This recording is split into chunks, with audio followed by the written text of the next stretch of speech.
All right. Hello, everyone, and welcome back to the Damien and Danielle download with your host, Mr. Damien Adler, G'day. and myself. Hi, Danielle. Good morning. Good Good afternoon, morning. whichever time zone you're in. Yeah, I guess it's a little late at night for me and a little early in the morning for you. I love that. I love that. That's what Yeah. happens. We're all over the world, and that's just what makes Power Diary unique and who we are. So let's jump in. We've got a fantastic episode of, again, the Damien and Danielle download, where we are going to cover all the goods that happened since our last episode, the new releases, some new stuff happening, some webinars, your thought of the month, my favorite segment, I will say. So let's get started. I will turn it over to you, and you're gonna take us on the road. So let's go. Yeah, sure. Look, we'll zip through just a few highlights. So obviously we tend not to go into everything that we're doing because it would take a super long time, but just a few things that we've completed and are released and available in the app in the past few weeks. So a couple of small things first. We've improved the import process for data, just some of the communication around that and how the system receives and then kind of acknowledges the receipt of that information. So it kind of almost starts the clock on our import process, as we're always trying to make that super efficient and get that nice and securely converted and into people's accounts. Often when people are coming on board, that data team does an amazing job. So we've made some enhancements as to how that process works. That's in the app. It's working great, which is awesome. Next thing that people may have noticed is around in the users list in Power. If you go in and you're looking at all the users in each account, we have now made the visibility of their two-factor authentication status more clear. So what that means in simple terms is that there's an option within Power to require people to have their two-factor authentication enabled. So this adds an extra degree of security. We highly recommend that Have that it. everyone has that, and we certainly have it across Power as a requirement for all our team members that 2FA is enabled. Now, you do have the option, you can turn it off or at least not make it mandatory.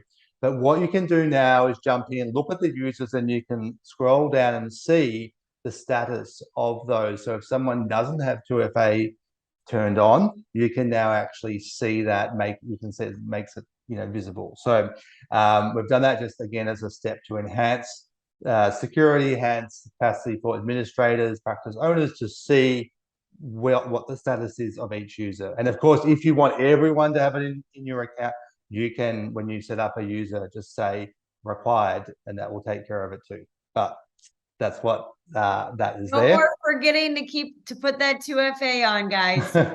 Your boss is No, gonna and know.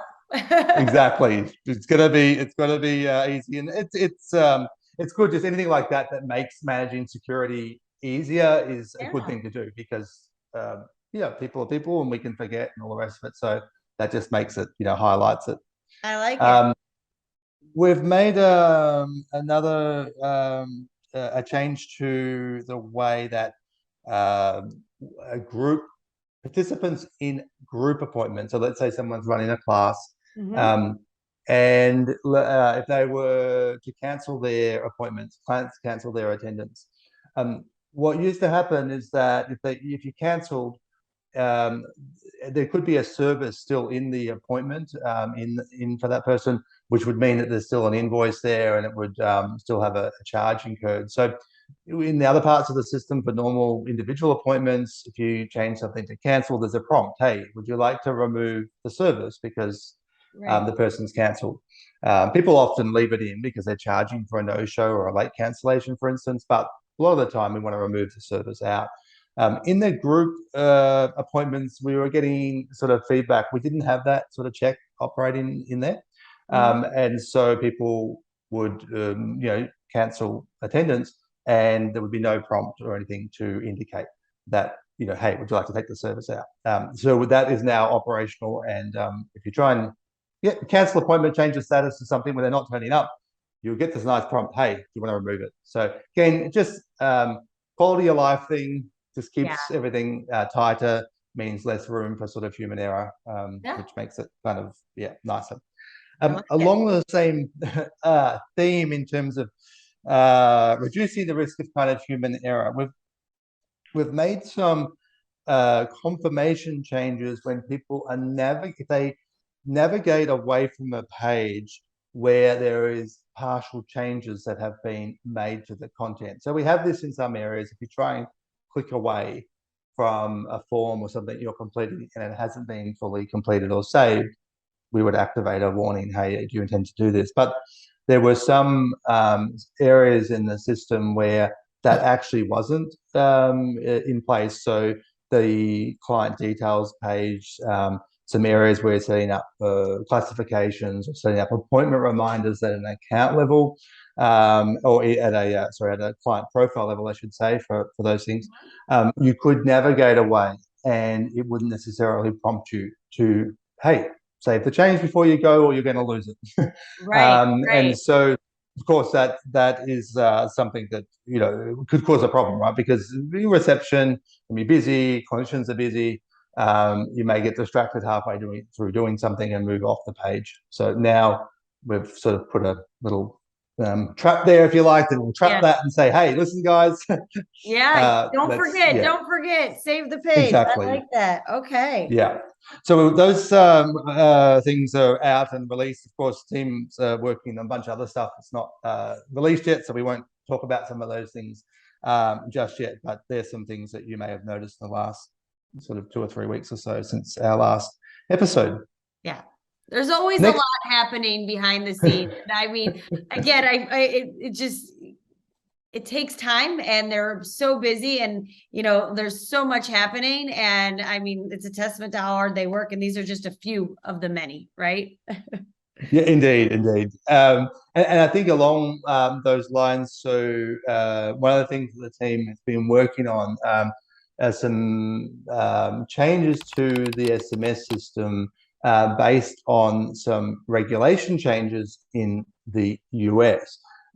So the US, the telecom or the mobile and cell services across the US, are all the major companies and regulators have implemented some new rules that are coming into effect soon.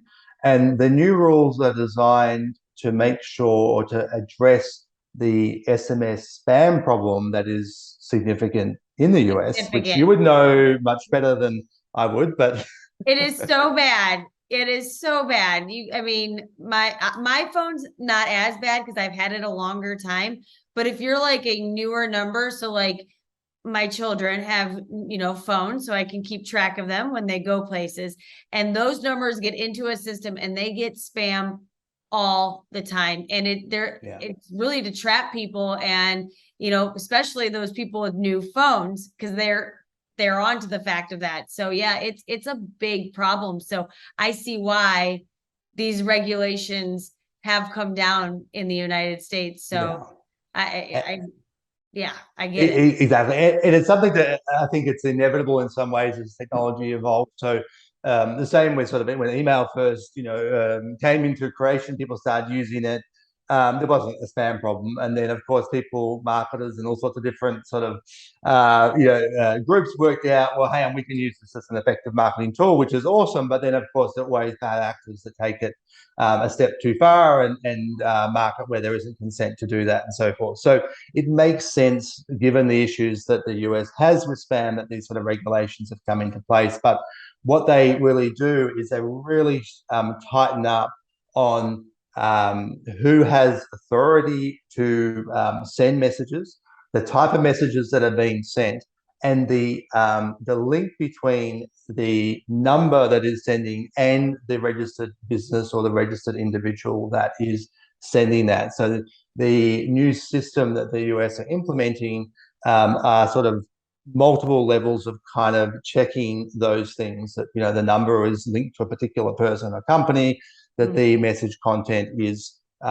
something that they have essentially had approval or that they're able to send, and in fact that they are sending things that are consistent with what they've said they're going to be sending. So it means that if someone wants to set up and say, oh, we're just going to send transactional messages, reminders and so forth, and then they start sort of, spamming some, users with something else, then the US phone systems will pick this up and say this is inconsistent, and they'll prevent that number from being sent. Now, the backflow to all of that is that any platform in the US or operates in the US, that sends SMSs, have to implement quite a lot of changes to how this operates, so that we can, for us and everyone else, that we can operate in a way that's compliant, that ensures that there is a link between, the company, like the practice, the phone number,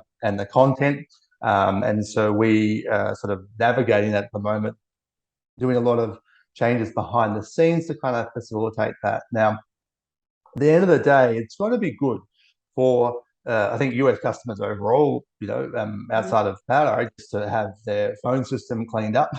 And it will be, it will improve the, lots of elements. And the work that we're doing now is to sort of make sure that we're ready for that when it happens. There'll be some changes that, or a few steps that are customers will need to make for anywhere where they use SMS. So we're making that kind of pathway as simple as possible to kind of get the number linked to them. Free, hopefully. Try to make it free. Exactly. And we are doing a lot of work to make that a very kind of smooth transition, and we're kind of working with the different companies and within the regulations there to have that kind of set up. So if you're in the US, you'll hear from us over the coming few weeks, just with the details of what to do, just to make sure that when that regulation kicks in, that your account's all set up, and we'll be there to hold your hand, do it for you. So it won't be a big deal, but it's taking a bit of prep time, as companies all over the US are currently kind of working on. The other thing too about that is that there will be this flow-on benefit, right, to all our customers globally, because the way that it works, being able to link the numbers and closely bind the numbers to people, to individual practices and so forth. We have some things in the system that kind of do that now, and give people a good experience, but this actually will take it to a whole new level. So we'll be able to actually roll out some of these things over time to other areas as well. And we anticipate that, like a lot of these regulations, when they all start in one area, they'll end up flowing on to other countries as well. So we're just sort of doing the groundwork to make sure that's well and truly ready, and that no customer anywhere in the world is going to be negatively impacted, or will be able to continue running their practice as if almost like nothing happened. That's what we're there for. But right now, it's the only people that really you don't need to worry. We're gonna help. Everything's gonna be fine. But this is focused primarily on the US, and no one else is going to see any changes right now. It's just going to be the US. And again, we will be sending you out information here very soon. So check your email for emails from us. And so don't ignore them. We're here to help. And everyone else, status quo. Keep moving forward. We got this. We're taking care of everybody, because again, that's our goal. We want to make sure that we take care of all of our customers, no matter where you are, right? Yeah. And we should say too, while it's being implemented from the US, has some implications for Canada as well. So you'll be, if you're in Canada, then you'll be hearing from us too, to make sure everything is fine. There's that. Okay, moving on. We also have in the last little while launched the Refer a Friend program. We did. It's really great to see. So, and I might get you to take us through a few of the details about that, but just in terms of way of background, right from the start with Powdery, the word of mouth and the referrals from friend to friend, colleague to colleague, has been one of the key drivers of our growth, and we've always been sort of just super appreciative, that people do that, because it's great that people love the program and share it, and for us it's good, from a business point of view too, to be able to keep focused on the product, and having people tell their friends, is great. It just helps spread the the word of mouth, if you like, about what we're doing. But what we want to do is have a more formal way of kind of showing, appreciation and being able to track Thanking that. them, And thanking you. yeah, We want to thank you. We want to give you some, some thank yous for, go ahead and getting your friends on board, because I think, as you said, we did a whole marketing thing on this. Referral marketing is huge. It's huge for your own business. It's huge for us. But I think it's time. We want to thank you, right? And yeah. So why don't you take us through how it works with I this? can. Because it's been set up to try and make it as simple as possible, make sure we don't miss out on anyone. So how does it work, Danielle? It's super simple. So you might have noticed if you open our newsletters, which you should be because they're jam-packed with lots of very important information. At the very bottom, there's a link to a web page. You can find it on our, in the bottom in our footer of our page, but I'll tell it to you right now. www.powerdiary.com/refer-a-friend. I think you guys all can remember that. It's pretty easy. So you just go to this page. Right on there, you'll see what the reward is, and it varies by your geolocation, but it's all the same, I promise. And what you do is you go ahead, you go on that page, you'll see what your referral is. You get to sign up. So you sign up for the program, takes you to a page, you fill out very little information, just enough that we know who you are and all that stuff. You get a unique URL that is unique for you. So use it and send it to your friends. And then your friends use this URL, it takes them to Power Diary. They sign up. You will see that on your referral dashboard. So you'll be able to log in and see that you've got someone that signed up. Once they convert, they become a Power Diary customer, which we know they will because they love us like you do. You will get a reward. And then for go ahead and being referred by you, will get a credit to their account. And all the details are on the page. So please head on over. But again, I'm just super excited to bring this to you because it's time that, we want to thank you. And this is a great way of us doing that. And then the person you refer gets a credit to their account. So you get the gift card to go shop and buy yourself something nice. And then they get a little, bonus for getting on to Power Diary and figuring out how much they're going to love it. So really excited about this program. I'm excited to launch it. And again, you love us. We love you. It's good stuff.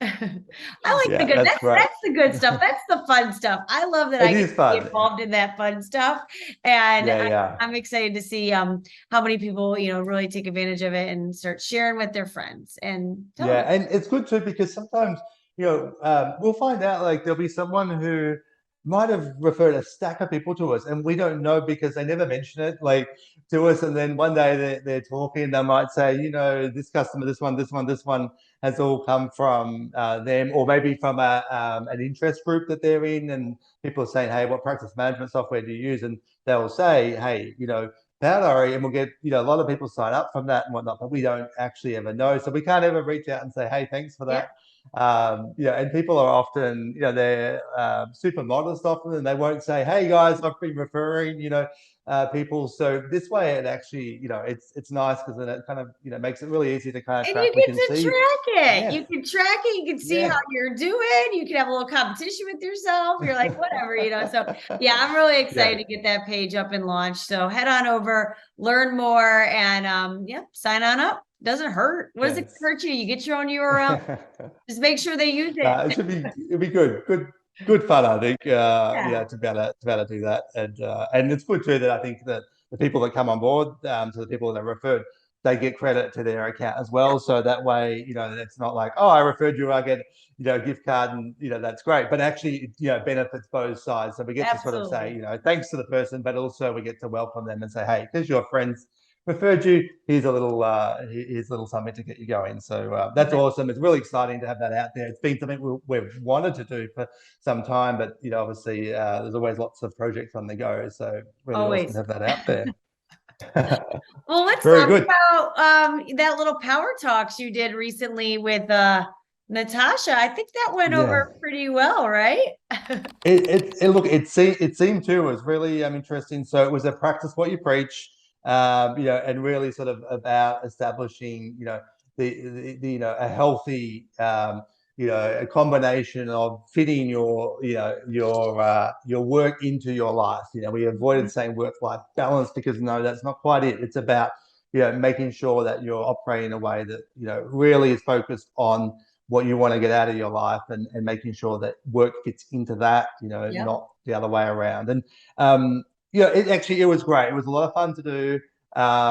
We've had really wonderful feedback, which is lovely, like to see. And you never know, like when you're putting these things together, you're sort of looking at what people are talking about and what people might be interested in and what they've been asking us about, but you never quite know, if it hits the mark or not. So it was lovely. So thank you to everyone that contacted and followed up afterwards. Really, it's always lovely to see that. So we do have that up on YouTube, I think. People to watch if they would like, and it's there. And of course, thanks very much to Natasha Ace, who was my co-host, guest co-host, and she did a Guys great did job. great. Always You a were lot of fun. good. It was really good. It was really good to see you two together, and I really enjoyed it. And I took some of that home. I said I'm turning off my computer tonight at 5 o'clock, and I did it for an hour. Excellent. Excellent. This is good. It allows us to wind down, get to sleep easier, No, and so forth. So, it is. It was a really good, and I think there's a lot that people took away from that I've seen it. I'm watching people like really, say, okay, I've got to, live my life, and exactly. it was great. You guys did a good Yeah. job. Really. Thank you. No, it was good. It's an area that obviously I'm passionate about. That sort of, the whole idea behind Power Diary is to make life easier for practitioners and practice owners. And Yeah. this is something often some of our practitioners are teaching this stuff every day. They know it on one hand, but you need to sometimes hear it from a different perspective from someone external. So anyway, if it resonates with you at all, the topic, jump onto YouTube.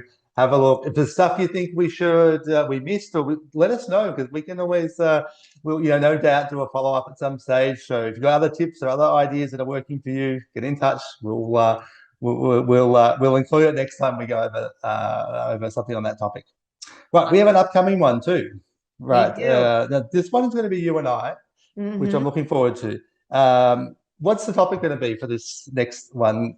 Okay, I'm really excited about this. So it's surviving and thriving in difficult times.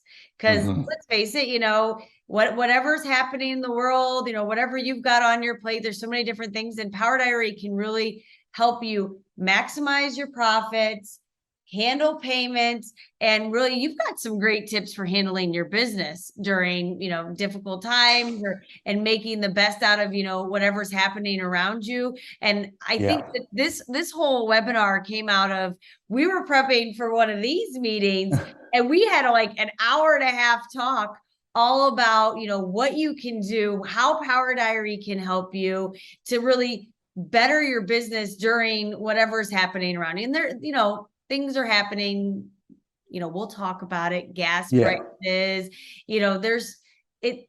things are happening. So we're going to talk about it and have a frank conversation and really discuss and get in deep about, how you can utilize Power Diary to really make your situation the best it can be. Yeah, and I think too, even outside of like the feature element of how Power Diary can help, I think is it's a mindset as well, about how we engage with some of these things and how we engage with the news and with that sort of the atmosphere of uncertainty, and I think that the health sector in particular, and this is something we can obviously go into and have a we're going to get talk started. About we don't have an hour and a half. We're going to I know, but I think just as a sort of indication, that there's a lot of things about being in the health sector that we know can be stressful and can be difficult at times. But equally, there's a whole lot of things about the health sector that do weather well. Means that we can weather economic times that are tricky. We can weather global instability. We can weather a lot of events in the health sector that really impact other industries that don't impact on health the same. It's not to say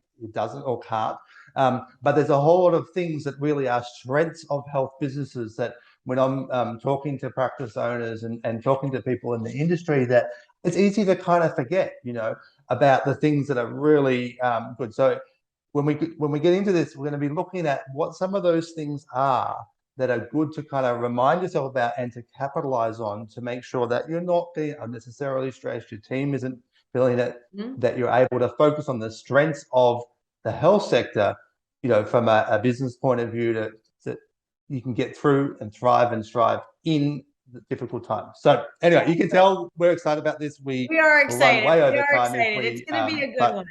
And you know it what is I love indeed. about this, Damien? I love that we actually we're gonna perfect it because we get to do it 3 times. So we've got Indeed. 3 different times that We do. We you do. can log in and watch. So you can really pick a time Yeah. that, because we thought it was that important. And I think this is something we're going to try to do more regularly, is get, because, look, it's late at night for me. It's early in the morning for you. So this might not be the best for some people. So we're going to go ahead. We're going to make it so that you can pick a time that works for you.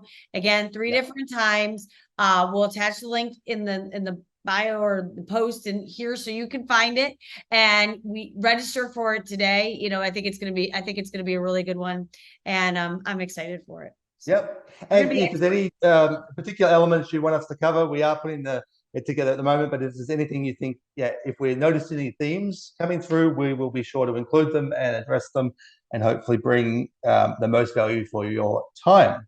Yes.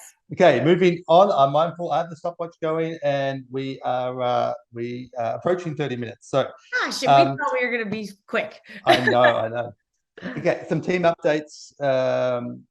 I think the most exciting announcement we've got, is that we now have a new engineering manager, and we are very excited to welcome Diego into this role, and it's a step up for him. He's been with us for a couple of years as a team leader of one of our teams.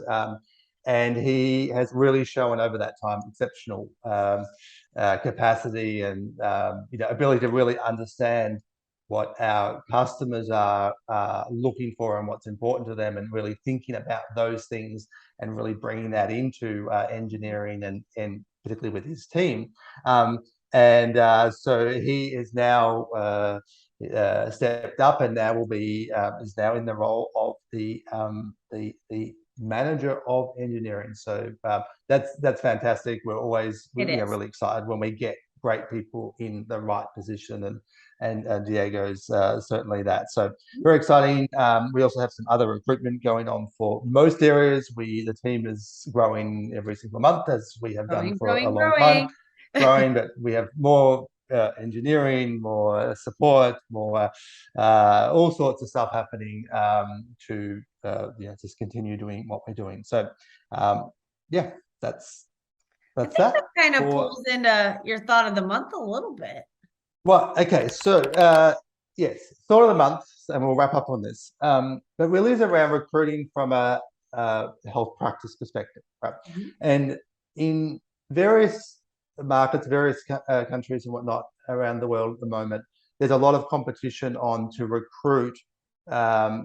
Essentially there's a shortage of health practitioners, and that's felt in some areas more than others, I should say. But a lot of people are reporting difficulties and struggles with recruiting, right? And it's sort of one of their stresses. We have the work, but how do we grow? How do we recruit people? And because of that sort of competition for practitioners, it puts a lot of sort of upward pressure on wages and salary demands, and a lot of the times, we can see that practices kind of get caught in a trap where they sort of feel like, well, I'll just need to offer more money, right? Either to recruit, and then look at it and go, well, how do I do that? That's going to eat into the margin too much or put under pressure. So that's something that is a natural experience. But often what people really don't sort of think about is that, yes, money's important. There's no question about that. But it's often not the driving sort of factor in terms of where people go, where they choose to work, right? So for most people, they will have a threshold of the sort of ballpark of money that they're after, but there's usually some flexibility. And they just want to get over that kind of threshold. And then outside of that, there's a whole lot of other things. So looking at the team culture, looking at the flexibility, the hours, the amount of extra, like, outside of paid work, admin time they might need to do, opportunities for sort of professional development, even things down to the environment, what the physical environment is like, what it's like to be there, Yeah. to work. And often, we notice that, people don't think about those broad things when they're recruiting. And they don't often recognize that they may have a lot of the ticks in the right boxes. Those things are attended to really well, or it might be really important to their own values of how they run their practice. But when they're advertising and recruiting practitioners, there's not enough focus on that. They're not really emphasizing that enough, and are instead sort of being drawn into the focus on what the financial side of it is only, and then that just becomes like a bidding war, and that doesn't necessarily end well, right? Because for all sorts of reasons we won't dive into now, but the other thing I would say, is that if there are people who really are, as health practitioners, that are just focused on the money and don't value all those things, and they don't end up coming to your practice because some other clinic did outbid you, fine. But they're probably not the people that you want. You're probably going to want well-rounded people that value a variety of things, not just the highest money that they can get. So don't worry if you lose some due to being, outbid, Right. essentially, and right. But focus on the things that are important to you, that are, part of your ethos of how you run your practice, and then promote those things. And then what you'll end up finding is that you will attract people that value those things. Means that you're more likely to recruit people that are a good fit, are aligned, and you can do it without just having to bid up. So anyway, Right. that was a slightly longer thought for the month than what I I feel intended. like that could but become a whole podcast or a whole, power talk webinar. So guys, I think that that's not the last you're going to hear of Damien on that thought of the Yeah. month. And quite frankly, it's a really good one because it's very, in line with, everything that's happening nowadays. And I think there's something to be said. I think it's a great thought of the month. I mean, they're all really good, Yep. but I think that one's on point. Good job. Well, we could probably get some data together too, and just look at, there's good research in these areas about what people value in their workplaces and what they do and don't. And it's often quite counterintuitive, or it goes against instinctively what we might think. But, like career development, for instance, professional development ranks really high above, so many other things. And often that can be achieved through supervision and different learning opportunities that don't necessarily cost a whole lot. So anyway, I won't take up heaps of time now. People have tuned in for a quick update. More So I'm will going to be move on. coming soon. Very good. More will be I coming. think that was it for today. That's I think we did anything it. else on your notes there? No, I was actually just checking my time, and I think we came in pretty good. I mean, 32 minutes, that's not bad. Guys, ladies and gentlemen, boys and girls, anybody who's listening, thank you for tuning in, for watching us, for listening to us on the podcast, and watching us on Facebook and YouTube and wherever else you see us. We appreciate you. And until next time, we'll see you later. Thanks very much. Thanks, Danielle. Bye. Bye.